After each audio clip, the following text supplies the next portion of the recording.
Òṣèré Nollywood Bolanle Ninalowo ti kéde ìpínyà pẹ̀lú ìyàwó rẹ̀. Ẹ tún káàbọ̀ sí Àwẹ̀ró TV níbi tí ó ti ní àǹfààní láti mọ bó ṣe lọ ní Yoruba film industry àti entertainment industry lápapọ̀. Ẹ má gbàgbé àti tẹ like button kí ẹ subscribe kí ẹ dẹ̀ lọ sí comment section láti lọ contribute tí ẹ bá ti ń gbádùn wa lórí ètò yìí.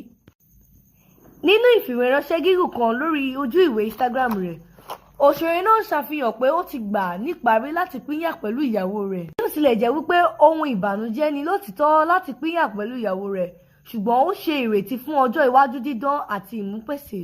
Òṣèré náà tẹ̀síwájú, ó ní ìbànújẹ́ ọkàn ló jẹ́ fún àwọn olólùfẹ́ wọn láti sọ fún wọn wípé òun àti ìyàwó òun fẹ́ pínyà.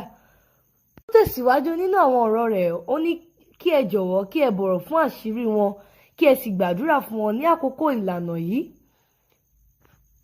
àti àwọn ìgbésí ayé òmìnira lákòókò yìí àti bí wọ́n ṣe ń ṣe ìtọ́jú ohun tí wọ́n nífẹ̀ẹ́ sí, èyí tí ń ṣe ọmọ wọn.